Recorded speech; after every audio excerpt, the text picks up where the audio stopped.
Welcome to Retrograde, the show where the score for every game is 42. This is episode number 49, and today we're discussing the Hitchhiker's Guide to the Galaxy. If it was episode 42, that'd be really good. My name's Jack Marshall, and I'm joined today by the man who puts the meteor in my shower, Anthony Hovday. Hold on, I got more! It's just the idea of you and Anthony having a meaty shower together. I haven't even introduced you yet, but that person who's talking is the lady who puts the red hot fiery tail on my Halley's Comet. This is Tricia. Children, listen to me. Well, it gets worse. It's all sexual, kids. It's all about sex. And What do you mean it gets worse? Stop introducing me. and a man who is constantly on a collision course into my Uranus, James McFadden. That doesn't make any sense. It's pronounced Uranus. Does Anne enjoy it? Jesus Christ. Let's be honest. That is, the planet's pronounced Uranus. That's outstanding. Anne's having a heart attack. That's the best you've Come on, ever James. done. It was going to be a Uranus joke. Wait, so just to be clear, you introduced me as the person who's on a collision course with your asshole. You're always lost, and Uranus is inherently My funny. Uranus. Uranus is inherently funny, Lisanne. It is. I was going to research, and I didn't. The guy who discovered Uranus, because he must have known when he named John it C. that was going to. I wish that was his name, but he must have known it was going to make like schoolboys for millions of years laugh. So, because it's pronounced Uranus. So Yeah, but I'm pretty sure they discovered their anus before they discovered Uranus, so they must have known that was going to happen. that is a science fact. Yeah. It's a science. I think it was actually the year after. When they discovered the planet, they were like, "What's this?" Oh, weird. What does this most closely resemble? Oh, anywho, how are we all? We had a birthday. I had a birthday. Collectively, we all had one. Yeah, I mean, it felt like Yeah. a birthday. Would you like a present? Have you got a present I got you for a me? present. Yeah. hold Oh, on. how exciting! Did you have a good birthday? I had an wrapped amazing it, birthday. As you can tell, In a Sainsbury's bag, classic. Sainsbury's shopping bag. You know, don't come free those things, which they do. That's the joke. A half-eaten bag of crisps. Oh my god! Oh my god! It's Ash's hat off of Pokemon! I was convinced you'd probably have it. To be No, honest. I don't have it. Put it on. Put it Oh, on. that's Put it on. the Put it on. new Put it one on. as Put it on. well. No, it's just it not says been Pokemon opened. on the back. Oh, Jack, this is amazing. Thank you so much. You're welcome, Lisanne. Oh. On your very special birthday. And then I can use it with the Pokeball that James got me. Yeah, and then And you can use it. What about the thing that Anthony got you? Anthony Use didn't it get with me anything. Anthony's Oh, okay, present. that's Oh. awkward. Ooh. Anthony didn't get me anything. There we go. Does it fit? Oh, Yeah, it fits perfectly. actually I looks feel like a pretty good. Pokemon master. I kind of wish it didn't have. So obviously, if people didn't catch that, it's the hat that Ash is. Is that the hat that Ash wears? I said this is the new season. Yeah, this is Oh, is his that the X and new Y one? hat. Yeah. Oh, cool. I was because I didn't recognise that logo. So it's Can the I see new the one. logo? I kind of wish it That's didn't the say. original logo, right? No. I kind of wish it didn't say. His Pokemon original on the one back. has a Pokeball on it. Oh, You got her a Pokeball. That's awesome. Yeah. He got me a fluffy Pokeball. Yeah. What's in it? just it's like Charizard. Yeah. Yeah, it's whatever I want it to It's be. like, just imagine you stuff some animal in there. Just like, there you go. And there's a guinea pig in it. I snuck into your flat when you were sleeping. I took a picture of you. Oh. I went to a lab. I got them to like 3D print out a life-size replica of you. Then I got them to shrink it to Pokeball size, and I had them insert it into the Pokeball. So now Lisanne's always carrying around a little bit of you. Jack is hard. Is he? If there was a Pokemon of me, he would be Jack is hard. Jack is well, all the time. That's a problem. And my evolution form. That's would a be medical like, I don't know, emergency. Your evolved form. My evolved Oh, I'd love to form see would an be evolved like- version of you. It's just me, but with like hair or something. I don't know. Just like that. Just all hair all over. You with hair. What a sight that would be. Lisanne, what have you been up to? No, thank you so much, Jack. That was a lovely How was present. your birthday? Did you have a good one? It was brilliant, actually, and I just wanted to say a little something to Nintendo Sushi, because they were harassing me after last episode on Twitter, because I would let you come to my birthday party, apparently. That's all right. Yeah. So I Cheers, just need boys. to Always got my back to update those boys. Nintendo Sushi on what then happened. So after we finished recording the show, the four of us went to a local milk bar for milkshakes and things. At that point, Jack and I had a chat, and of course I let him come to my party. And he was going to have his own like made-up character, and he could still take part. Obviously, he Jack wouldn't be is the hard, murderer or the right? victim, but he could... But he could still come along and have fun and play the murder mystery and have lots of fun right. and everything. So we agreed that, and it was all happy and lovely. And then Nintendo Sushi started abusing me on Twitter. And then it was the Wednesday before the party. I got a text from Jack just saying, "Can't come to your party, sorry." Yeah. And Well, that was it. I won't lie. Sorry, So Jack. after... It was a girl. well, this is it. I was After before all bros. the fuss, My All God. the fuss he My life. made about not even saying he wanted to come in the first place, then kicking off that he wanted to come, me agreeing for him to come, he then texts me a few days beforehand with no reason and just says he's not coming, and I find out tonight that it's because of a girl. However, I have now forgiven him for everything because he has given me a Pokemon hat. And everyone out there is going, yeah, fair play. I don't care if me and Anthony had booked a holiday to New York for like 2 weeks and we've been waiting 3 years for it, and Anthony said, I can't go. As a possible girl, I'd go, fair play, okay, don't worry. Really? Yeah. There's a possible girl. I've given her. She better be a real one, Anthony. I've given her your plane ticket. But yeah, fair play. But no, I mean that was for Nintendo Sushi's benefit because I just wanted them to know. You did get a few. I that, saw it I was saw the fine. tweets. I thought it was quite funny. I was like, Yeah. yes. But no, I've had an Hashtag absolutely let Jack go. I've had an Trending. absolutely brilliant birthday. Neil and I went out for dinner on Friday night. We went to the Coal Shed. Oh, And fancy steaks. We got the Chateaubriand. It was ridiculously expensive, but it was insanely awesomely Is tasty. that one of them lumps of meat? Yeah, a really good lump of Yeah, meat. nice. Yeah, it was fit. Yeah? It was tender. It was juicy. That's some good meat by the Yeah. sound And of then it. did you, Salivating did all you order over it it. well done? No, No, we ordered no. it rare, but we did ask the waitress, have you ever had anyone order it well done? She said, not yet, but chef has told us he will refuse to cook it any more than medium Fair because it will play. ruin it. Yeah, it's And if they insist, then they'll have to do it, but advise the customer that they're wasting their money on ruining a piece of meat. Yeah. So, yeah. But what about cool gaming gifts or presents did you get? You must have got a few geeky I got loads of that. I was retro just things. running through all the things I did for my birthday. Oh, sorry, go on, go ahead. Sorry. No, it's alright, it's fine. So we went out for dinner, then we had the Pirate Murder Mystery Party on Saturday night, which was really good That was a high fun. point. So yeah, well, so how does this work? I've never been to a murder mystery night. I mean, I've never been invited. We were all given a picture of you and then tasked with How did it bringing you to work? Because justice. you sound like you had a lot of fun. Everyone had characters that I Yeah. decided who they were, and then So quickly, Came in James costume. was the. James I was, was two Buccaneer. people. You were Buccaneer Bradshaw, weren't you? And Anthony was Sea Leg Sam, and I was Mad Rose. I was the wench of the pub. And you just had to work out who was the murderer. No, everyone. You then got your initial envelope with your backstory and your objectives that you had to complete in the first round. Oh, And so then you have I to go see. around and talk to all the other characters and establish relationships. And Right. you've got some money as well, so you can bribe people for information. You can bribe people for all and sorts other of stuff. other such activities, which I'm sure James will tell us about in a moment. And then the murder happens. And then you get your second envelope with your next round of stuff, and then everyone goes around again completing Right. objectives, trying to work out who the murderer is, and then you get little sheets to fill in, and everyone votes, and then there's prizes and awards. Oh, for sounds good. Things people don't. It was brilliant. If only you could have been there. I wouldn't have been able to stay in character. What's I'm pretty strange rubbish. is that James took on a second character because someone couldn't make it. Yeah, someone dropped out 10 And minutes wasn't before me, it was wasn't meant to me. start. Because of that, he became. Wait, no, you. Yeah, because of that, he became the person that was murdered. Yeah. And it turns out that I was the person who murdered him. Yeah. So we've got the murderer and the murderee. Victim, Victim, as Oh, they call right. it. in the same room right now. It's kind of. Why do we have the rest of them? No, all that's you very needed was the true. two of us, and Mad Rose does what to do. It was kind Yeah. of weird because there was a character played by someone who I had to woo as one person and kind of reject as another. And she was madly in love with one of me, but she like kind of detested the other. So it was confusing. Proper split for a while, personality. It's yeah. like every girl I've ever dated. Then Jack is well, Hey. it's kind of half like that, isn't it, yeah, Jack? kind of. Yeah, one way. It's a shame you weren't there though, because my entire plan going in was to give you the money and make you do some weird stuff. Oh, all right, cool. But you weren't there, so I spread it out through a few people. You're making people do weird stuff. He was. It Yeah, I was had a hilarious. system. Ooh, all right. Anthony, actually, I always thought that he would be the most willing to play along, but he was very half-hearted about it.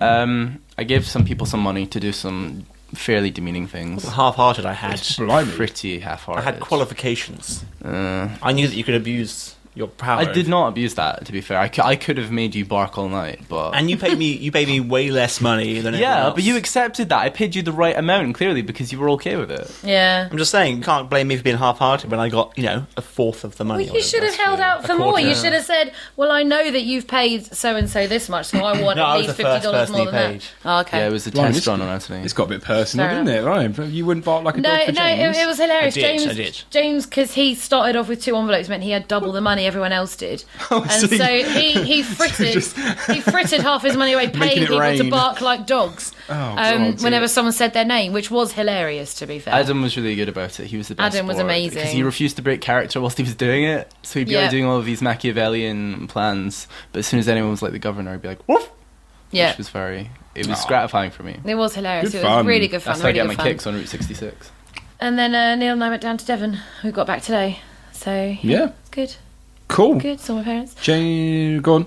I was Sorry. just going to say about some cool gaming presents. I Yeah, got. go on, go for it. One of my favourite presents that I got, I'm currently wearing, which is my awesome Lego Movie Everything is Awesome t-shirt, which Neil finds very amusing because of where the characters' hands are. Nipples. Yes. Oh, yeah. Which is amusing. And also, I got a Harry Potter wand for the TV. Oh, yeah. Nipples. And so now, whenever I can do gestures with this wand, and then it does stuff on the telly, stuff that I want it to do. I wonder what the spell Not would just be random. called. Like But it's really Telearmus good. or something. Are you kidding? You don't have to say anything. Telearmus. Chalunus or something like that. Jackazard. It's not your name. Just saying, you ever saw in the films when Harry Potter turned the television over using a spell? That's because you didn't have a telly.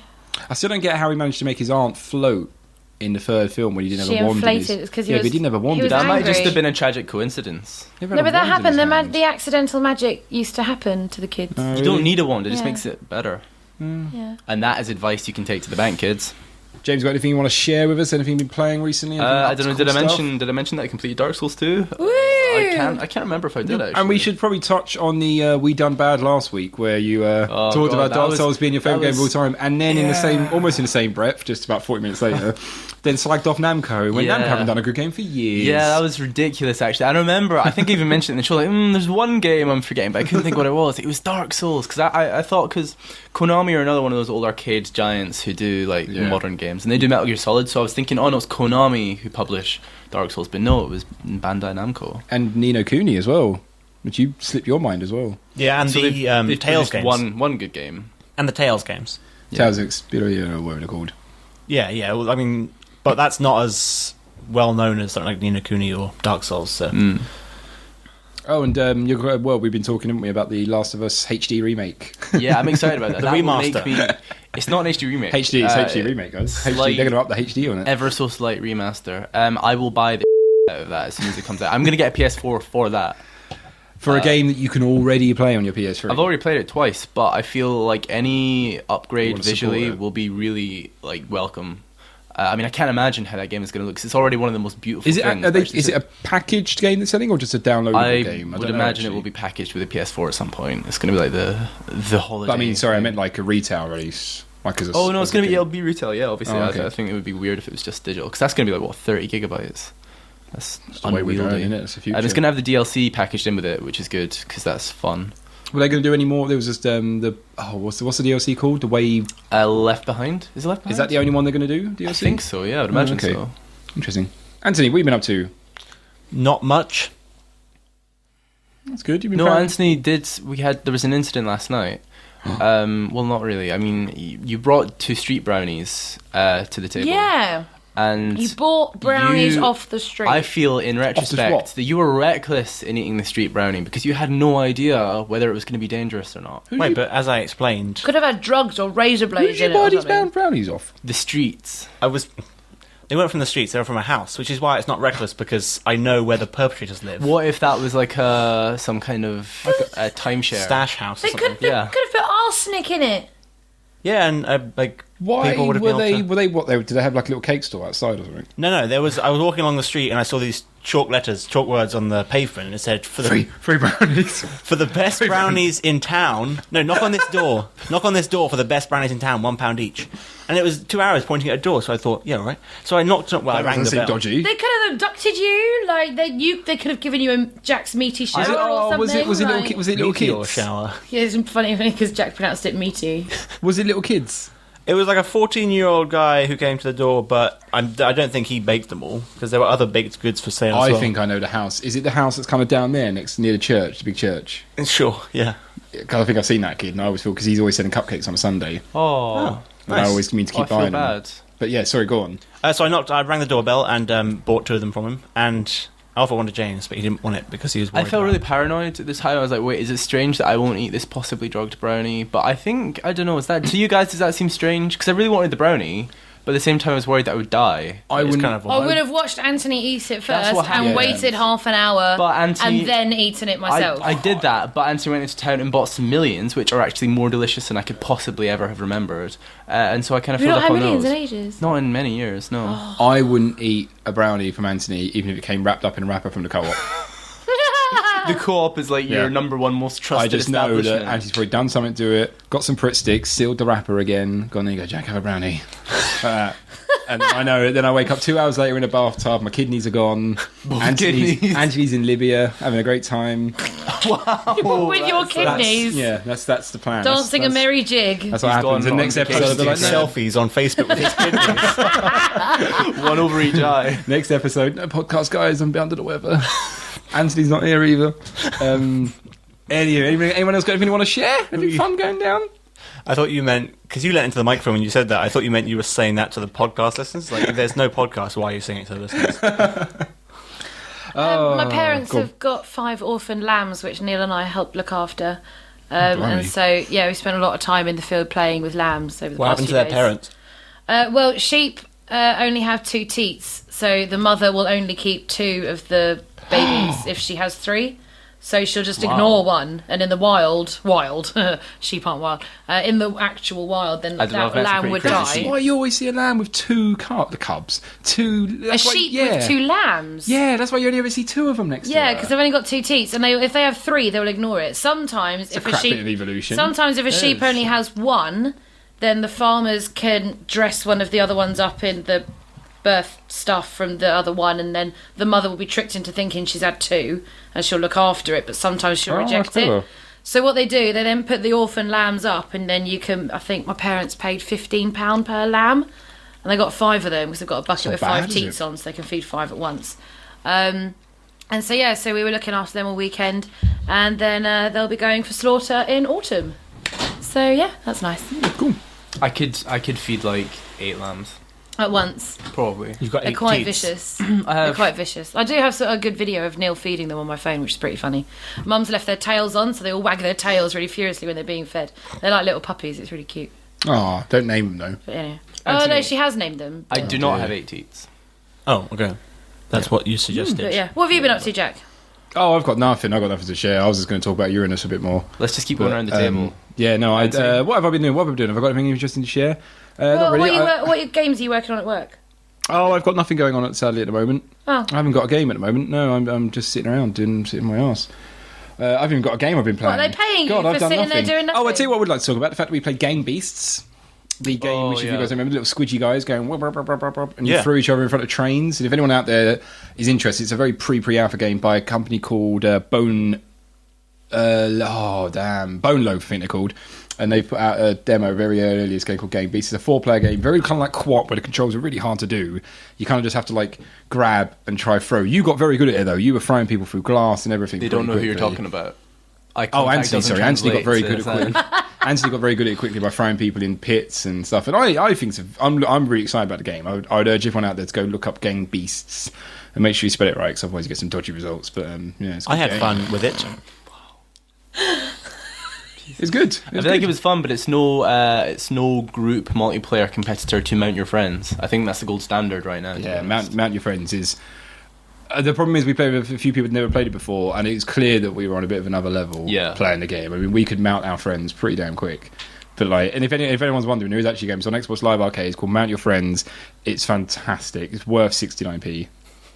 Definitely. Shame Imagine Imagine if like it 20 wasn't. quid for it. Yeah, shame's a lot more. It's not worth 60. I was close to buying the new Trials Fusion game, and then I realised I've had enough of motorbike games for a while. You so I play didn't a lot bother. of the other Trials. You play a lot of Trials. I enjoy Trials. Yeah, I find it's kind of a good, like when I'm watching a film, I put it on and play it, and I'll watch the film in the background. Wait, where are you watching the film and playing the game? You Oh, in got my one- room, I've got like 3 screens on my desk. Oh, that's true, yeah. I'm addicted to screens. And lights. Really am. And lights, yeah, I love lights. Got new They're disco. not even Oh, you connected. got a disco light that me and let's Neil talk about got. the disco bulb. Actually, we've got Jesus Let's Christ. Do not we really talk need about to talk disco about bulbs. £6 on Amazon, Oh, kids. God. Go out there. It's called a disco LED bulb. Azan introduced me to it, and I tell you what. Yeah, Neil and I got one. You put it on, you could be in a rave. It's amazing. You could not tell the difference. It's £6 and it is totally Nuts. worth it. Disco light bulb. Yeah, it's fantastic. I mean, It spins. It's got different colours. Like it's got an It's- uncomfortable whirring that you need to drown out with music. it's but- one of those things that I'm genuinely like, wow, this is something that should be a lot more popular. Do you know what you should get next? Do you know what you should get next? What's that? Disco shower head for £8. Runs it. You don't have to plug it into anything. The electric LED run off the water force That's clever. going through That's the shower cool. head, and it's only £8, I and mean, it just these guys should be flashes all the inventing different stuff. colours. It's amazing. I actually have something to say about this. Go on. Last episode, we were giving away Bastion, Darwinia, Defcon, and Uplink. So And, we've gone into the competition, have we? Oh, have we? Oh, Okay, it's yeah, into it's the a good time to do it, I think. Fine. Yeah, so we were Take giving away over. Bastion, Darwinia, Defcon, and Uplink. Don't we have a jingle we're meant to do for competition? I thought I'd skip it since we're already There it about is. 30 minutes in and we're still talking about shower heads. And the winner of those is... What is this? Lesbians are us? Sorry, continue. I just got that. That was very clever. Well done. Yeah. The winner of that was the Rye Guy. So we'll be contacting you, the Rye Guy. You're the next Yeah. Paul Monahan on Twitter. Well done, Paul. And next episode, the theme this week is playing your music. Because we're giving away Beat Hazard Ultra, which is a twin-stick shooter where the visuals are affected by the music you choose to play along with it. It's from your MP3 collection. And Audio Surf, which all of you should be familiar with. And that's sort of a collection game Yeah, based it's on a your great music. game. Sort of like a racing puzzle rhythm. I don't know how to describe it. It's good though. Racing puzzle rhythm. Yeah, racing puzzle rhythm game. So we're giving away Beat Hazard RPR. Ultra and Audio Surf. We're going to put the details on Twitter. Check there, and you'll be able to enter. Yeah. Awesome stuff. Okay, cool. Well, we're here to talk about Hitchhiker's Guide to the Galaxy, but before we do, let's have a brief blurb on the game from our guest voiceover, Shane Story from the Codex Club over at St. Mary's Academy, CBS. Thanks, Jack, and to the entire team at Retrograde. Agus céad míle fáilte ar gach duine atá géiste anois. Let me take the opportunity to say that it's a genuine pleasure and honour to be a small part of such an amazing show and to contribute to the community that you guys have helped create, make very accessible, and moreover share what is at the heart of gaming, the fun itself. It really is the best way to introduce new gamers to old gems and duds, while others can reminisce on their original experiences in a fresh light. The show's success is a credit to you all, and to my mind an extremely commendable and worthy endeavour. I'm sure I'm preaching to the converted and stating the obvious, but praise where it's due. Well done to you all. Anyway, enough of that. This episode, the gang dissect The Hitchhiker's Guide. The Hitchhiker's Guide is a text adventure game where the player, in the role of Arthur Dent, solves a number of puzzles to complete various objectives and win the game. This includes collecting and using a number of items within their inventory. The game loosely mirrors a portion of the series' plot, representing most of the events in the first book. Arthur Dent wakes up one day to find his house about to be destroyed by a construction crew in order to make way for a new bypass. Ford Prefect, his friend and unknown to Arthur an extraterrestrial, helps to calm Arthur down, and hitches them a ride moments before an interstellar fleet destroys the Earth to make way for a new hyperspace bypass. According to the BBC, the game sold about 350,000 copies at the time of its release, making it one of the best-selling titles at that time. Thanks again, guys, and back to you. Slán. Big thanks to that, Shane. You can follow him on Twitter at FrostyTaz. That's FROSTYTAZ. And a massive hello to anyone listening from St. Mary's Academy over in Carlo. And if you are listening, I urge you to go write a review with us on iTunes. Stop hanging around outside Fairgreen Shopping Centre, smoking away, doing teenager things, and get to iTunes and write a review, because every reviewer gets a badge. Yeah. Every reviewer gets a badge. And we're running out, so get your reviews in quick, because we haven't got many left. Soon, not every Have we reviewer got will get a badge. 999 left still. We're low on badges, people. We're low on badges. We're in the low 2000s. I can now. Hello to them. Yeah. And yeah, if you've got a blog, a podcast, website, or whatever, something you want to promote, just get in touch with us on Twitter, and you could be our guest voiceover for one of our shows, which is quite cool. And now's a good time to mention that the Retrograde Show and all our other sister podcasts on the Psychon Network are sponsored by Tweet Audio. So if you're thinking about buying some new headphones, head over to tweetaudio.com, all one word, and they've got all shapes and sizes of headphones. And if you use the promo code Retrograde when purchasing, you'll get 33% off. That's a third. That's a huge percent off, Yeah. actually. Like, And- usually I'm not even impressed by this stuff at all, but that's a third. That's ridiculous. Well, James, put your hat Am I on, actually because have to take myself up on this? well, get ready, because that's not all. Free shipping and a lifetime warranty on your headphones as well. So yeah, make sure you check out tweetaudio.com. What's the promo code? Retrograde. I don't If you can't recognise it. remember, just remember that it's the show you're listening to now. What's that show? Retrogrades, you I thought say. we were called cartridge blowers. When did that change? Retro We Asylum should is do, the we code should to enter, do. and Then you'll get your free headphones or whatever. A few more bits of show notes as well. Show news. Cyclone have got a new show called We Need to Talk, hosted by Brecky Thompson, so make sure to check that out. We could be reviewing new shows, so kind of like our show, but instead of new and old games, they do new films. Good. That's not like our show in the slightest. And I want to say a really big thank you to one of our Twitter followers called Tacky Lee, who you can follow at Twitter at Lee Tacky. Come on now, your name's Tacky Lee and your Twitter handle is Lee Tacky. That's just confusing me. But he made an awesome logo for us, and it was really well appreciated. We're going to do something with it, but we don't know what yet. But we will. But anywho, finally, we're on to the Hitchhiker's Guide to the Galaxy. Dun, dun, dun. Frustrating. We're not Thanks for reviewing listening. it yet. We're not reviewing it yet. So yeah, Hitchhiker's Guide to the Galaxy, text adventure. I'm surprised that in the 49 episodes we've done, we've managed to do 2 text adventures, considering before the show I don't think I've ever even played one. Zan, why did you choose text adventure again? Because my dad linked me to it on Facebook and said, this is what video games were when I was however old he was. What, in the 1800s? Something like that. But no, which was important to me because my dad has never played video games. He's never been interested in video games, mainly because he probably thinks they're text adventures still. But it was really nice because it was like for the first time, Dad is properly connecting with me on video games and trying to show me something he's Did he interested say in. do it for the show? It was really nice. He didn't say do it for the show. No, he doesn't know we're doing it for the show either. I was going to wait till the episode's done and then link him to it. Oh, cool. I already told him. Oh, no. In one of our weekly chats that I have with your dad. Is that why you were late? I phoned him up. Yeah. I was like, hey, Clive. Gary. Oh, dang it. Anyway, Close. but no, that and also obviously, we haven't done a text adventure since Zork. Hitchhiker's Guide to the Galaxy, I think, it is a very good IP, and so I was interested to see how that would translate to a text adventure and whether I would find a text adventure any more interesting because it was a subject matter that I was already a bit familiar with. Can I just point out, I'm 100% sure I know the answer to that question is no, but please continue. Well, no, that was pretty much all I had to say about why I picked it. Fair enough. That's why I picked it. What's weird to me is that this game is almost graphically identical to Zork. It's the same engine, I think. Yeah, I think it probably Or is. English. It runs on the language engine. I'm not sure what language stands for. To be fair, if you do it on the actual BBC website, there is a small graphical representation. Yeah, I did they it on the updated actual it BBC for There is a website. HUD of sorts. Well, the 20th century version was built in Flash, so added a few more graphical things, and then the 30th anniversary version, they did it in HTML5, so they've got a bit more fancy graphical things, like a keyboard, which they didn't need to add for some reason. Yeah, they didn't. I don't know what I guess that's for iPad if you're going to do it on iPad. They're thinking ahead of the game, Yeah, aren't they? Well, to go from before we start talking about the game, That's why I picked let's it. talk about the actual Hitchhiker's Guide to we the start Galaxy talking by about the Douglas game. Adams. No, but I think it's important. Are we going to talk about the game Well, at any point today? here was a point I was kind of alleviating to, but not the word I want to use. But anyway, Alluding. I was quite surprised. Here's another. I didn't enjoy playing this game for one very simple reason, that I've read the book.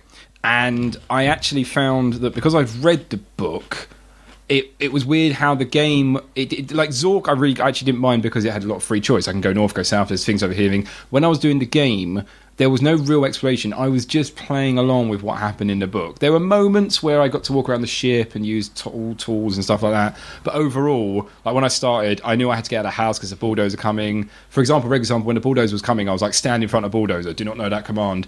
Go in front of bulldozer, do not... And I had to lay down like he does in the book. And I didn't mind that. But it was a bit like, and then if the bulldozer smashed my house, like a brick would hit me in the head and knocks you out, you got to start again. It was a little bit kind of like, this is just going by the book. So I didn't enjoy it as much as Zork. And that's what I was going to say. I was going to try Titan saying, did you guys like the book, the actual Hitchhiker's Guide to the Galaxy? Wait, you're telling me, Jack, that you didn't read Zork before you played it? I didn't know Zork was based on anything. Yeah, it's a classic. It's in the Penguin Classics Library. They published it. They republished it actually last year. It's the guy who did War and Peace, isn't it? Yeah. It's not Tchaikovsky. No, that's You Russian mean composer. Dostoevsky? Yeah. They've all got the same name. No, they don't. Yeah, those Russians. Don't say anything about Russia. Putin will get you. Oh, we've been annexed. Show's over. Did he write The Cherry Orchard? No. No, Jack. Who wrote that? That was the guy who That wrote was Zork. J.K. That was Chekhov. Oh, That was the guy who wrote Zork. That's I knew it came around full No, Jack, I'm circle. surprised actually. I think you'd enjoy the book. What, The Hitchhiker's Guide to the Galaxy? No, Zork. Stop it. I I personally, and this is, I said before the show, my dad's got a first edition of Hitchhiker's Guide to the Galaxy. I've never actually read it all the way through. It was kept as a toilet book in my house, so Wait, no what's one a toilet book? You go through it page by page and use it for. No, did you not? Did you not have a stack of books that you kept near your toilet? I don't get this right because I spend maybe 5 minutes in a toilet per day. So like I don't understand how like people are in there for hours. I'm like, what are you doing? How are your biological functions so inefficient that well, you're no, forced to like... you just read a little bit at a time. I saw a guy on Reddit who had a TV in his bathroom and Oh, like yeah, a that's 360 there. And, like, awful. Yeah, what, that's really that's lazy. obscene. Like That's Jesus, really And bad. dangerous, let's be honest. You lose feeling in your legs. A lot of Yeah, damp that's in true. that room. That's true. And so yeah, I'd always flick through it and stuff, but I'd never actually read it. I saw the Martin Freeman movie, which I have been told is sacrilege. It's not great. Yeah, and then it misses out a lot of the key components of what makes Hitchhiker's Guide so good. Yeah.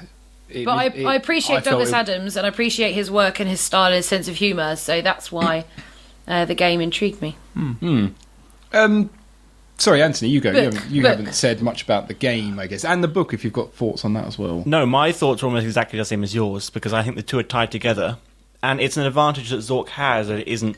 Because I mean, obviously, we're going to compare it to Zork a lot since we've already reviewed that. Mm-hmm. The advantage that Zork has is it's, despite James's jokes, it's not based on original work, so you're discovering it for anew, you know. But if you play The Hitchhiker's Guide to the Galaxy, well, for me at least, it just makes me want to read the book, and I'm frustrated that because I haven't read it in years, I can't remember exactly what I'm supposed to do to get to the next bit of reading. Also, I'm frustrated that they'll say like so and so just like said so and so described that so and so, when in the book that would actually be dialogue. And then they're cutting out things that I'd rather be reading, you know, because they were good in the book, and they've just said the guy, the Vogon Fleet person, explains that so and so and so and so. Yeah. It's just a description of what he explained. So it feels like they cut some corners or cut some holes out of the book. I don't know, and turned it into. And like you said, the brick flying at your head when you get the house bulldozed, you don't successfully lie down in front of it. Yeah. It feels like they're saying, follow along the book or we'll punish you, which is not what adventure games are about. Yeah, absolutely. This is basically play through a book, but I'd rather just read through a book. The game at the time, it was almost like they purposely made it this way, is that they did make it incredibly... It was notoriously tricky and notoriously punishing. Yeah. And they kind of thought that kind of went in with the humour of Hitchhiker's Guide to the Galaxy, the fact that you're dead, oh well, and there'd even be bits where like you're in the ambulance, why are you still talking, things like that. Did you have... Yeah, and it's... You could save it at any point, though. Yeah. So not you in could the original. I Yeah, don't not in the think. original. They added it in later on. Yeah, which makes sense. I guess. But think you could save at any point in the original. you could save it at any point and go back to it. Like when I first typed in "lie down in front of the bulldozer" and he did, and they said the bulldozer's heading towards you. I was like, right, I'm going to save it right now because I'm probably going to die in a minute, and therefore I can just come straight back to this point and try something else. It's kind of ridiculous design, though, isn't it? Because they're not making it difficult so that it punishes you and somehow makes it more entertaining and challenging. They're making it difficult because they don't want to have to account for every single possible contingency. They're just like, if you go off the beaten track, you're dead. Start again. Do it like in the book. Whereas Zork was designed as a game, so that's... Yeah. Well, Zork didn't benefit, have like kind of characters surround you as well. Whereas is this book, the game's going to. Don't have you remember to. that one house, Jack? With the moss on the north-facing wall. No, but what I mean is that Zork had that freedom that it could spend a bit more time on environments and going around. Whereas in this was strictly like had to follow the storyline plot. That's So a if good point. It if you had tried more to character. walk off and go to the local town. They'd be like, no, you can't do that because you know the world's going to explode in half hours. You've got to do this bit first. So this See- has more character, but Zork had less, but more exploration. So I think that kind of... Yeah. I mean, I've made points before about games that weren't rendered in text, that if you make a game more streamlined and less exploratory, then it usually makes for a more cinematic experience, like Mass Effect versus Grand Theft Auto. And I think that's the same with these in that they're making you follow a set plot story. A set plot line. Whereas in Zork they're not, and they're sort of making you discover the plot that's hidden away somewhere. Yeah, totally. Zork is much more generative, whereas this is kind of linear and handed to you. See, which is kind of what I prefer. What I didn't like about Zork was that I didn't know what I was meant to be doing. Yeah. Whereas with Hitchhiker's Guide, it was because I'd only seen the movie a couple of years ago. I knew that Arthur Dent started off and he put on his dressing gown and he made a cup of tea, and so I was like, right, those are my first objectives, is to get all that done. And then I found it a lot easier to do the trial and ephemerid, where I did keep dying, but then it was like my instructions got more and more streamlined and I was quicker getting through the first stage. I preferred that to constantly go north, you are in a forest. Go north, you are in a forest. Go north, you are in a forest. and then and it be never ending, and then I get lost in this text forest, and it's Just keep going really south, annoying. Suzanne. You've not turned. It's ridiculous. And so I liked that Hitchhiker's Guide was so linear, because it meant that the trial and error, you didn't get lost as easily, you just died and then restarted. Yeah, no, that makes sense. I can understand that. Which I preferred, and because it had more of a story, whereas Zork, it was pure exploration, which I didn't like. I think we said at the time that it needed more of a narrative to be more engaging, but maybe this had too much of a narrative for you guys. Well, personally, I mean, I read the book when I was a kid, and I didn't enjoy it. I don't know if I've read it since. I've certainly read snippets since. I've seen the film and everything, and I've just never really appreciated Douglas Adams. He reminds me of Oscar Wilde in a way. Like a lot of the charm and appeal, I think, is just kind of, it's like banal. It's kind of an empty witticism a lot of the time. Like, he's very flashy with his wordplay, kind of like Stephen Fry sometimes, but it's a bit pompous, and I'm not that interested in the story. It's kind of schizophrenic. It reminds me a lot of Terry Pratchett, actually, who is he's held in quite high regard by most people. Terry Pratchett and Douglas Adams have a similar approach to humour, but Terry Pratchett's able to write a story far better than Douglas Adams I agree, is. yeah. Terry Pratchett's much better, but I think they both have a similar sort of just throw every possible idea into a book and connect them with some kind of... Yeah, but Terry Pratchett's much better at connecting ideas. Yes, I totally agree.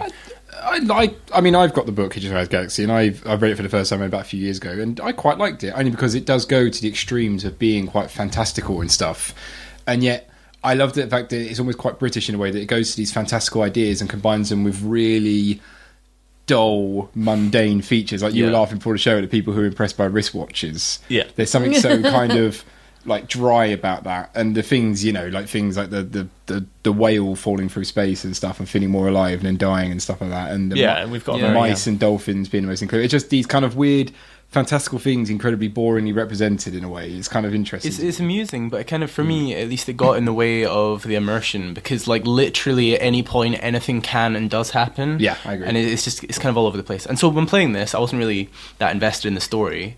And I agree with pretty much everything you've said. It is very linear. If you don't sort of go through the motions, it's not going to let you proceed. And if you do proceed, you're just kind of hacking away and trying to excavate the story that you've already read. I mean, this to me doesn't... It seems like less of a game and more of a learning tool. Like, for me, I can imagine the BBC wanted this as some kind of interactive way for kids to start like learning and reading. So I'm not really sure it's in the same category as Zork in that regard. But I didn't have fun. I thought it was really boring. What you made me think about, Jack, was that there's a good chance that they made it, because you were mentioning the difficulty, and I think there's a good chance they made it that difficult because they knew that people had the book as sort of a walkthrough. Because you could read the book along with the game if you wanted, or if you just read it, you'd know what sort of thing had to happen next. Whereas in Zork, you have no previous guide unless you bought an actual guide. So I think maybe that's the reason they made it as unforgiving as it is, because they expected people playing it to be familiar with the story almost intimately, whereas because I hadn't played it in ages, I just found it frustrating, which is why I started this show with frustrating. Well, not the show, but the review, because and the show. One, it made me want to read the book again, and it took out all the parts in the game that I wanted to read from the book. So I just was playing it and thinking, I'm going to stop doing this and start reading. But being realistic, would you ever have approached this game without having read the book? No, I mean, it's the IP that's a draw. But I guess there's parallels to draw there between a game that you designed from scratch and a game that's based on an IP, like a movie tie-in. Mm-hmm. And those are notoriously, usually they're notoriously bad. Yeah. And that's because they've basically... I was going to use a really rude word then. They've basically shoehorned a game into a movie's plotline, which is what they've done here. And it doesn't really work for a game. I think the game has to be designed from scratch to take advantage of... It was designed by Steve, I can't really pronounce his name very well, but Moretetsky of Infocom and Douglas Adams. Yeah, so I was kind of surprised that, thinking about it, that they didn't, especially Douglas Adams, it must have been a little bit boring rehashing his book again in a computer program. I'm surprised they didn't go down an alternative path or, went down a different character's point of view or something like that. I wouldn't be surprised if, with Douglas Adams' involvement, they basically took his book, rewrote it to be an adventure game, and said, here are the changes we've made. Can you make the changed bits more Douglas Adam-y? Yeah, that makes sense. I mean, which is totally an adjective. They could have even just approached him and asked for his approval. Yeah, I mean, name on the box. I don't think he was there. He might. Maybe I'm, insulting the guy, but I don't think he was there every day, slaving away on every line of text. When was this made? 1984. 1984. I can imagine he was quite excited because in 1984, text adventure, like an interactive novel, that would have been a very interesting experience. Yeah, it would have been groundbreaking. Also, the government was oppressing everyone, Yeah. watching them through cameras in their apartments. Like a boot on the face of humanity. And a man was falling in love with a woman who was sent to... No, And there were I shouldn't rats ruin and the story. I think It's the wrong night. the game certainly has a lot of kind of it's kind of almost made for fans. A lot of fan love got into Yeah. it for the fact that although this happened with a lot of the Infocom games, but it came with feelies, which are like bonus novelty items. So it came with like a pin-on button that said "Don't panic," small plastic bag containing pocket fluff, which is a cotton ball. Order for the destruction of Arthur Dent's house, or for the destruction of Earth, and just kind of other things like brochures and microscopic spacesuits. So it came with these kind of, it almost came packaged as this kind of experience almost, which Yeah, kind we of call that- games back in the day kind of did do that sometimes. They'd come with things in a box that were like Code "Ooh, look at wheels." this." Yeah, little fun little bits and bobs. Well, the code wheel wasn't fun at all. It was a piracy prevention tool. But they're still fun now. Manic Mansion did it, didn't it? I think. Yeah, I think they had one in Road Rash or no, Lotus. Yeah. I don't know, there were loads of games with them. But we call that fan service, and I guess that Yes. was basically what the game was designed for, was to service the fans. And it's bizarre because even the 20th anniversary version won a BAFTA. I'll have to quickly check what the actual BAFTA was for, because it could have been for just making a lame game. But it was for graphics, sound. Yeah, sorry, I'm just trying to look up. But yeah, it won a BAFTA, but I'll have to quickly find out what it was actually for. But yeah, BAFTA. So That that's pretty baffles me.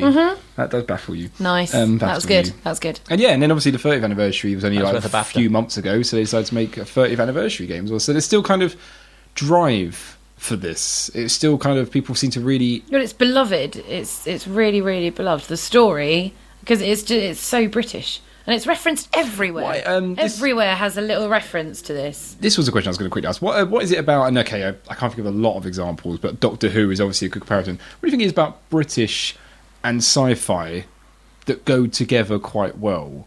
I know it sounds a big thing, but it always seems like, especially Americans seem to love Doctor Who, and they loved Red Dwarf, and they loved like Hitchhiker's Guide to the Galaxy. Because it's all a bit crap. Well, I think it's the juxtaposition of the twee sort of British, Yeah. suburban, mundane stuff with the amazing Fantastical. sci-fi crap. So it's And kind the of like cheap budgets. Red Dwarf's a very good example, because you've got all these people in an amazing spaceship floating around, but they're all really dull and sort of self-deprecating, Yeah. and they're ignoring the amazing future they live in. And I think people Yeah. like that contrast, because you shouldn't have dull, Sci-fi ignorant shouldn't be people. dull. We seem to be, the BAFTA was for online entertainment, by the way, but we don't, yeah, back in 2004, so, but that's the year World of Warcraft came out. Are you kidding me, I know. BAFTAs? What year? Jesus. what I was going to say, I completely forgot my mind, but it's quite funny as well when we talk about sci-fi, because like, I don't know about you guys, I don't like Doctor Who. I think it's rubbish. Yeah, I think It is I- pretty rubbish. I don't like it. And I when- liked bad David thing. Tennant, Doctor Who, but I haven't enjoyed any of the others since. whenever I half of our watch, fans. whenever I watch Doctor Who, and I don't know what it is about the British when they make shows, even Red Dwarf was kind of like it. It just looks so rough around the edges. That's It's a what- bit that's what I'm tacky. saying. That's what I'm but I don't saying. know, but why can't? And then, because but then with- you watch with- something We like don't spend the Firefly budget or on- Farscape, and it's like insane. we don't Doctor Who- have soft focus lens. Doctor Who was made for TV, so Yeah. it has really, really bad CGI. But Firefly, that was Fox, right? They have Yeah. a huge That was budget. made for TV though. Huh? Yeah, but that Still was Fox as television. opposed Yeah, to but the it's BBC. Fox. Like, come on, if anyone's gonna have good CGI, it's gonna be Fox. Yeah, but we get just as many people watching Doctor Who, so we should be getting the same amount of budget pumped into the No, but it's show, the right? You don't get the same amount of people. Mm. There are I guess, 60 yeah. million people living in the UK. Well, you probably get more because Firefly was cancelled and Doctor Who's on like its 50 millionth season. Yeah. But But like, there's 60 million in the UK, and so say if you got 6 million watching a program, that's 10% of the population of the country. That is huge. In America, 10% of their population is 60 million. 30 million. 30 million, sorry, thank you. Well, So that's why they don't. That's why we don't have the same budgets. That's why America has a much bigger budget for TV. I think it's also because if you're making, like, when you, I mean, this is getting off topic a bit, but when you make science fiction, a lot of people try to do it seriously, and it pans out to be crappy because serious sci-fi takes a lot of work to make it plausible, right? Otherwise, it just seems really crappy. So I think if they're making it crappily, that sort of works because it's what you expect anyway, and it fits with the deprecating human, That's a good self-deprecating point. human Yeah. and everything.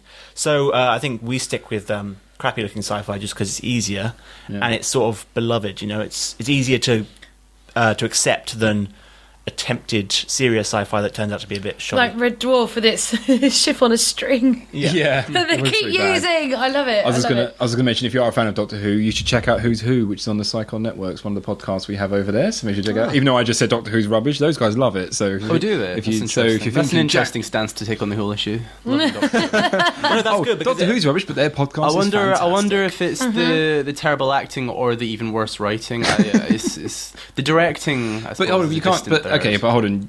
To be fair, it is phenomenally popular, Doctor Who. I mean, they managed to reboot it So is about 10 Ebola, years Jack. ago. Like that's not a measure of quality. Come on. Have you seen an episode of Doctor Who in the last 5 years? I think Doctor Who's approval ratings are higher than classical music. What does that even mean? Where is this information coming from? What's an That's approval from rating? he got that from jackknowsnothing.com. Oh, No, it's okay. globalapprovalratings.com. They get approval ratings for everything compared to everything else. It's all cross-indexed. So, going back to the game, I guess one of the big things I think the game missed a lot, because obviously it doesn't want to talk too much, even though there were kind of adventure games like Space Quest 6 was really good for talking a hell of a lot. Space Quest, actually, that's a very good example of a game that's kind of a sci-fi comedy game that's done really well. That I Wasn't Space prefer Quest, that over this. point and click? Yeah, it's point and click, but it's like a like adventure game. Had a lot of text in Yeah. it as well, but it lost. The game didn't capture a lot of the humour and a lot of the jokes. Just for like a complete example, the fact that Ford Prefect, the guy who turns up, the alien, he named himself that because he thought cars were the most dominant species on the planet, so he called himself Ford Prefect after the car. That just doesn't get covered at all in the game, which is fine because obviously you read the book, you know that's why it's called, but. It just seemed to miss, and that's actually what's really I liked in the book, is the book does have this really good, dry British humour to it, which the game, I think, just didn't have enough text. It just missed out on. It was almost kind of, the game was almost being more sarcastic than witty sometimes. I feel like if you take it in a vacuum, this game is not a good game, but it was basically designed for people who really enjoyed the book but wanted it to be more interactive and have a lot of the words taken out. So they did that, and apparently it was successful, but I don't understand why it was winning a BAFTA when there were other text adventures that were designed from the ground up to be... Well, Because it was high didn't- profile win and a- based on I a think- well-known yeah. brand. It didn't Yeah. win a I think BAFTA. and it's more to at the time. honour Hitchhiker's Guide to the Galaxy. Yeah. Right, so I think that's really what they were awarding the as opposed BAFTA to to. awarding the game. Yeah, I mean, the Yeah, so- BAFTAs are kind of a joke anyway. So it's not BAFTAs are it's like that. significant. BAFTAs tend to Probably, do that. probably worth mentioning some as well. The game actually on release was received really well. Compute magazine in 1988 listed it as one of their favourite games, stating its humour distinguished Hitchhiker from any other adventure game at the time. Wait, are we in trivia now? Did you not? No, I just Are we thought just I'd quickly missing throw this all in. of our jingles? The BBC said as well it sold, and it was on sale when it first came out. It sold 350,000 copies at the time. Who making it sells one of the- words? Which That's is ridiculous. making it one of the best-selling games at the time. Jesus. So it did well. It was a really loved game, and I This guess is words. you forget that 1984. I mean. That was a good book. No, I mean the year in which this came out. Oh, yeah. You know, okay, but I guess in today's harsh society, I don't think there is any room left for That's back when dinosaurs text-based were. adventure games. They should have made a game for that. What's that? 1984. That would have been good. Well, they Pretty kind of depressing. did. That would have won a BAFTA. If you take a game to mean our lives and they to mean the government, then Oh, then they're they- oppressing us. No. Oil prices. cameras. So yeah, well, so like we say, text-based adventure game. Why do you think they made a third? That was Arnold No, but Schwarzenegger. I don't want to just slag it off and say, well, it's a text-based adventure game. Clearly, it's not going to do anything. But like, why? If we, I mean, I'm kind of saying, okay, text-based adventure games. There's no part of it in modern kind of gaming because it's just so old to like kind of style of design. But then they made a 30th anniversary version of it. Got a team to sit down and actually program it and build it again. So why do you think they did that? I feel like they did that because they can update a game, whereas they can't update the book. Yeah. It's easier to honour a game with a book because you can bring out a slightly shinier version of it. Like they updated the graphics in the little window you got, and they made it look fancier, more accessible to people. Whereas with a book, I mean, it stays the book. You can't, you could offer it for free, I suppose. And I But guess to make a game to make a new game, say a sequel based on, I don't know, the restaurant at the end of the universe or something, would obviously take a hell of a lot more effort. yeah, to and you do. need Douglas Adam alive again. So Yeah. that's the problem. Is that I think they really wanted to honour the fact that For the third and Hitchhiker's final Guide time. exists, rather than the fact that the game exists, because the game was honouring the book already. Yeah. Like it wasn't. I don't think anyone. I mean, I think the reason people liked it at the time because it was tying into an IP they really enjoyed, and it was close enough to the original format of text that it didn't seem like a crappy IP tie-in. I think that's the crux of it. That's the reason it is being discussed. That's why we're doing an episode of our show on it, because the game in itself, replace the Hitchhiker's Guide references with anything, just some kind of original story, and keep it the same. As nobody would play it. It would be almost worthless. But because it does have that recognition, it's like I feel like everyone who's claiming they enjoyed the game was engaging in one massive circle jerk about this, just like all the Tumblr fanatics go on about Doctor Who being the greatest thing since, well, you know, sliced bread. Yeah, I was going to say something more specific to Tumblr, but that paint me in a very bad light, so I won't. And I just feel like you should, when looking at a game in this context, try and separate the branding and the aesthetic style from what's underneath. And if you do that, it's terrible. It's so bad. I mean, let's call it the mechanics, right? The mechanics of this text-based adventure game are not good because they're frustrating. Typing by today's standards. If you approach it this way, right? If you replace the wording, but if you didn't know the book or didn't know the story, and played the game on its own, which some people must have. Yeah. That was me. Yeah. I'd seen the film, I hadn't read the book. Oh no, but if you've seen the film even, that's still like a couple of years ago, that's still some introduction. Yeah. If you hadn't read or heard the story at all and you played the game, I think you would put it down so quickly. Yeah. Unless you were young and that's the only game you could afford for that month. Yeah, I agree. Just because it's so frustrating and you have to do so many specific things in a specific order. Yeah, no, I agree with you. I don't agree. Like that's basically the equivalent of like collecting items in games now to pad them out. Exactly. I mean, they don't do that a lot now. In point-and-click games, it's like combining the two like miscellaneous items that you got 5 hours ago to unlock the story you just uncovered. Yeah, the rubber chicken and the pole from the curtain rod or something. Yeah, it's so specific. It makes a gun. Requires so much trial and error that it's almost not worth the time. Right, but I guess there are people who enjoyed that at the time, but now mechanics have moved on so much that the only thing really holding this game up on a pedestal is its story. I feel like the reason that text adventures have died out was because most of that enjoyment was based on the novelty of interaction. Like, oh my god, I can do anything. Yeah. So the only thing I was going to kind of to counter your point there was the fact that back in the day, computer gaming world, it was known for its deviousness. Back in the day, computer gaming world reported that several important people within the games computer industry couldn't even get out of the first room. And there was like puzzles such as the one called the Babel Fish, which was like incredibly difficult to do. Basically, if you didn't solve the puzzle of getting the Babel Fish out of the water cooler, the game became unwinnable. You had to start all over again and stuff. Yeah. So even back then, it was being very devious. That's not devious. That's bad design.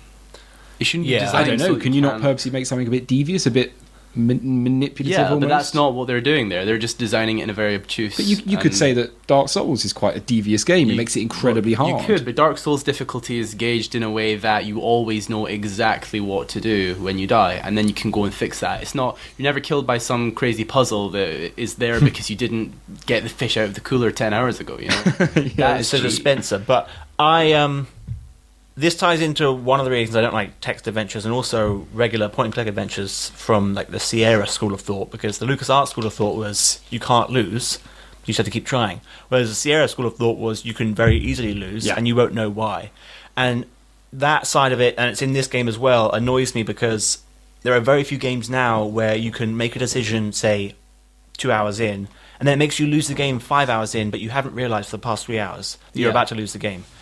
And I feel like games shouldn't be designed that way. I think most games now, you can get to a situation, even if you've got one health and one bullet in your weapon, there's a way to win the game from your seemingly unwinnable position. Like you can switch to a knife or something.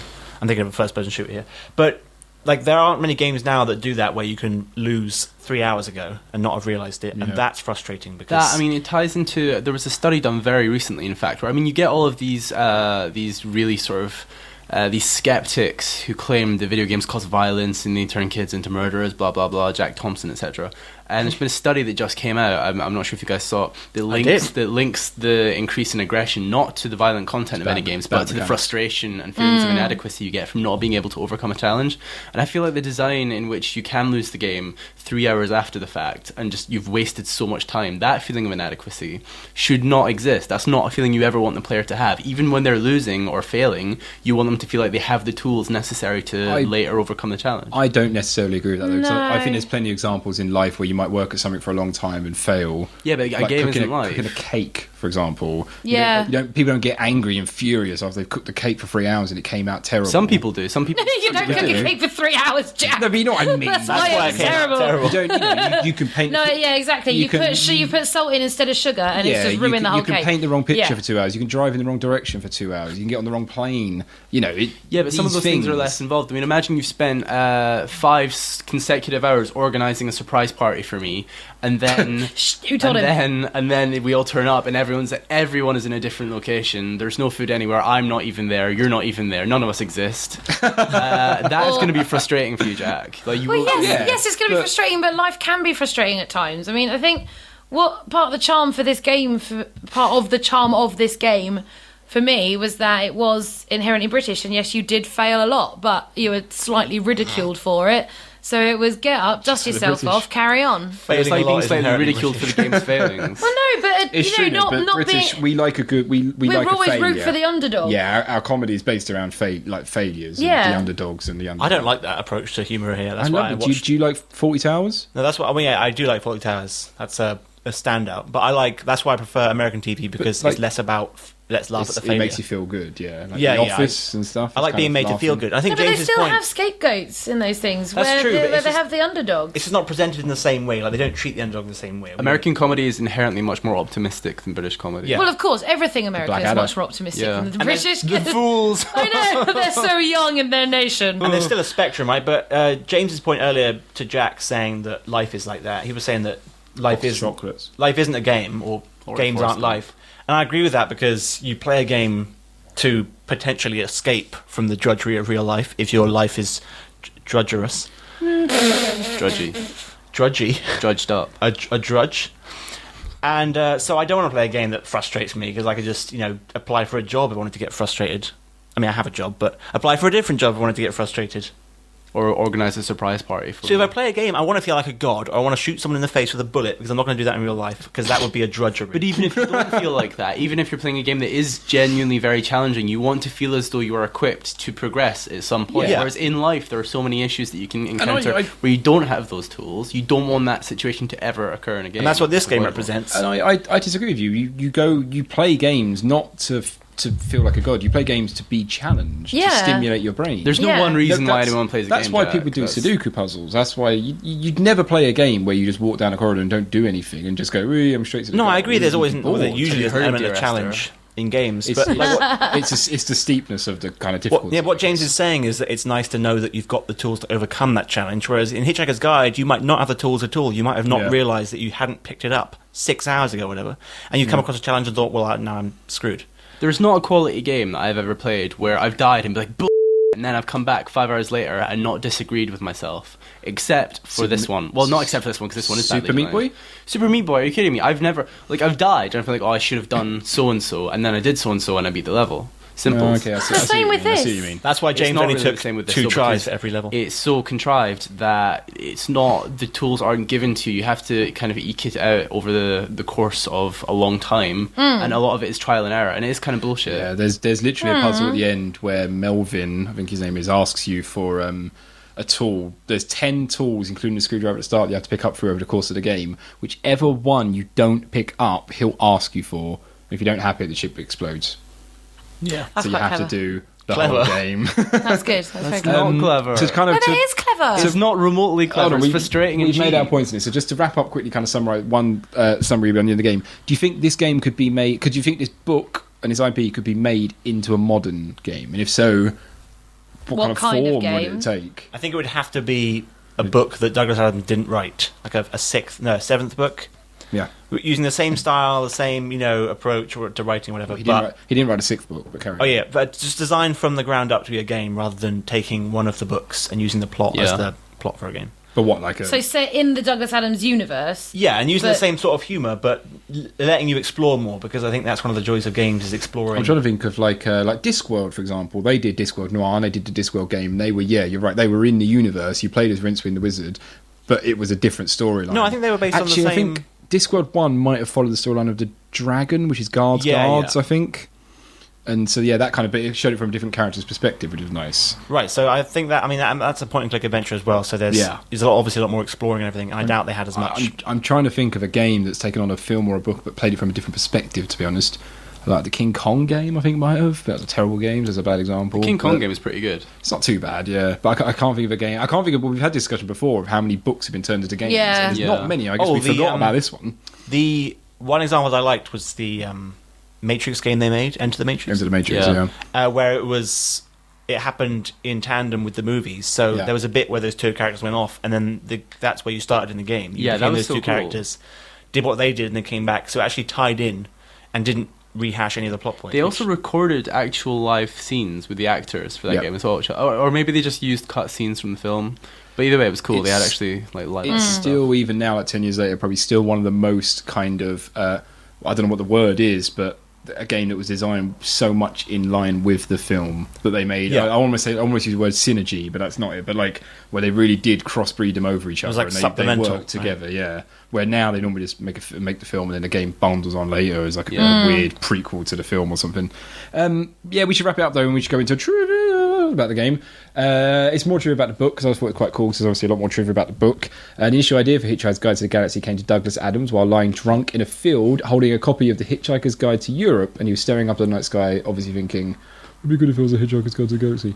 That was a good impression. It was also he missed so many of his deadlines when he was writing the first book. The publishers eventually called him, asking that he simply finish the page he was writing, and they sent someone around on a bicycle courier to pick it up, and that was it.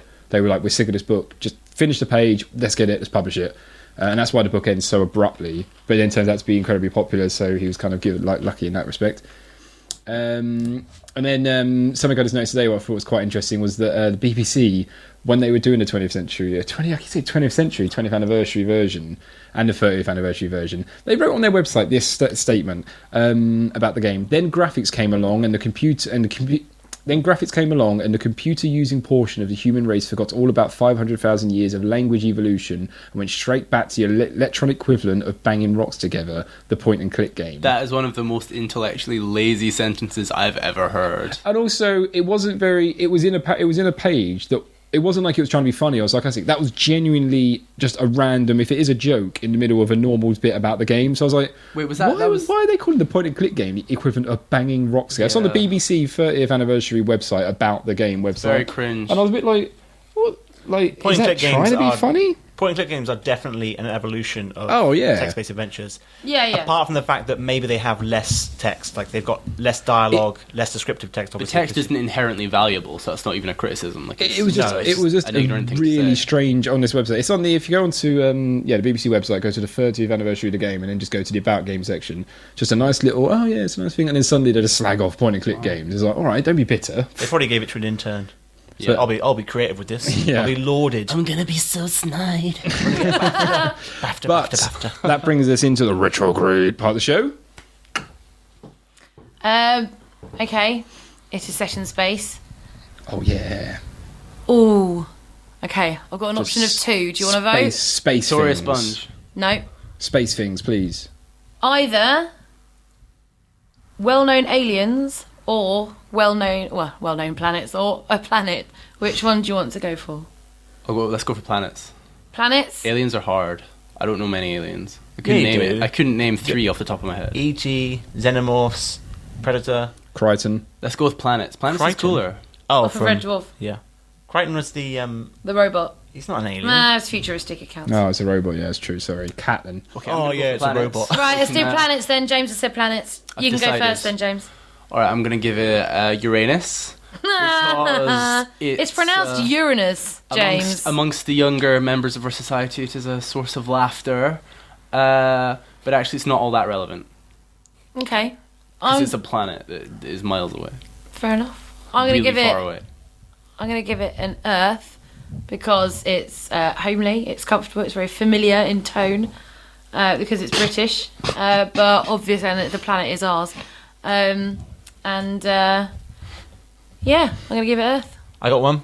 Go on. I'm going to jump in because I think this is the one that Jack might give it as well. Don't. Go on. I'm going to give it Pluto. Oh, okay, it's all right. Okay, good. Because it stopped being a planet a while ago, and the only reason it's still in people's minds is because people feel this emotional connection with it. Oh, it's good. Because it's the first one where it's little, it's hard to see, and so they keep bringing it up. It's like, it's not a planet, guys. Let's let it go. It should be something else, and it is. Well, I think Pluto is still a planet, so if anyone wants to come and abduct me and take me on a press tour of Pluto, feel free. That's Anthony gets that reference. Yeah, I get the reference. Is that from Rick and Morty? Yeah. Thank you. I'm going to go for, it's not really a planet, but I'm going to go for a red dwarf. Not the TV show, an actual red dwarf star. Because a red dwarf star is a cool star. It's one that's dying out slowly. Once upon a time, like, this game was pretty very bright and brightened up a few people's lives, and it probably even had a few planets spinning around it, just like the game. But now it started dying out slowly. It's become a red dwarf, and I think there's only one level below a red dwarf, which I think is a brown dwarf, and then it dies. And this is a red dwarf, which is slowly starting to die, and pretty soon it's going to become a brown dwarf, and no one's going to care about it anymore. Did you just say that a star, like, used to have planets flying around it? Yeah, just like the star. Also, I like that Okay. Jack's answer to which planet would you rate this game as is a star, Yeah. and not even a particularly good star. Still a star. Doesn't even. Okay, cool, brilliant. I think it fits the Do theme. you think Jack, we've named all the planets Jack knew? Yeah. Uranus, Pluto, and Earth. Listen, just remember this. Is there any more? My very easy method just speeds up naming. Or Roy, Yeah. Roy Gabiv. You never find out what it helps you name, but yeah. Never eat shredded wheat. That's the compass directions. Yeah. Speaking of which, you know that's why the news is called news, is because it's north, east, west, south. Really? Yeah. Oh wow! I didn't That's know where the that. word news comes Are from. you for real? Yeah, no, I'm totally true. No, seriously, that is an actual thing. Anthony. I don't think that's an actual thing because No, it is an actual thing. That's the best thing that's ever been said on this podcast. No. I am blown Wait, Jackie, That might is not be totally true. true. Google it now. Google it now. That Listen. is where it comes I don't- from. Listen for a second. News because it's new information, right? No. New is already a word. And No. why would they go north, east, west, south? To make it a word, because Swen or Unes. But news wasn't Oh. a word at the inception. There of we the go. word Look, he's news. nodding. He's nodding. Oh. My dad lied to me again. Why is news called news? To be fair, this is Yahoo Answers. Well, that's gotta be User right. CC says it's called news because it probably deals with things that just happened. Oh. But then there's also other answers. People saying, "Oh, everyone else has said northeast, west, south, northeast, west, south, northeast, west, south." Boom. I don't think boom is in order here. I'm looking on the etymological dictionary because That's where it comes from. That holds up as a source compared to Yahoo Answers. Are you kidding me, Hobday? Oh, maybe people could find out the answer and let us know for the competition. I don't think so. That'd be cool. Competition question. Anthony doesn't Question. We'll think get a lot of so, entries saying stop being stupid and be like, you're entered. It is from news. What? That's Uranus the was word. discovered by William Herschel. John C. Uranus. Like I said. Herschel Layton. Wait, News. was Herschel was? Off of Professor Layton. His first name was Herschel. Am I going to be really stupid in saying Herschel was also the music composer, right? What? Yeah, Which one? There's lots of music composers. composer. Yeah, Frederick William Herschel. That's why I thought you were going to go. Oh, What did he compose? Do you think he wrote a song about it after he discovered it? Uranus. But don't call it that, call it yeah, because Uranus. Oh wait, it's the same guy. yeah, he discovered yeah, I read about him. Herschel's Why am I telescopes as singing? well, This is and he. Of course, then it wasn't classical back then. He wouldn't have said Of that course, either. of course, yeah. This is modern. I didn't really hear. he wrote something called Sunderland in the county of Durr. Oh, and- that's a famous classic that nobody's heard. So, But yeah, no, he was a musician. Anyway, it doesn't That's matter. pretty cool. But there you go. That's who discovered Uranus. John C. Uranus. Frederick William Herschel. So And news as a noun. This is etymology online. It's a dictionary. this is the most random show. we've done. Late 14th century, new things, plural of new thing. From new, after French nouvelle, used in Bible translations to render medieval Latin nova, plural, new to plural, news, literally new things. All right. So I think everyone's been spreading a rumor about it being north, east, west, south, because for some reason people who are telling people news want to use the. I like compass points. Lizanne's answer. Can we just more. cut I'm going Anthony? with Can we just cut Lizanne's Anthony answer. saying Hers that is out, more and then interesting. everyone The will only believe truth it? is the truth we accept Yeah, and what's believe. So why? Let's just go with that one. It's more fun. Because why would they use Um, compass points to name something? History's written by the victors. Okay. Right. Thank you for listening, and you can find all the information and all links that go onto this podcast, as well as all our other sister podcasts, at psychon.net, so make sure to check it out. And just a reminder again, Retrograde podcast is hosted on the Psychon network, so head over to psychon.tv to become a patron for our show and support the network.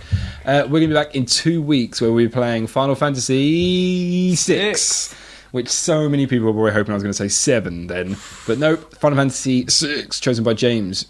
Any reason why, James, or you just want to save it for next show? Final or? Fantasy, innit? It's fine, isn't it? You've got to do one eventually. Didn't want to do 7. That was too expected.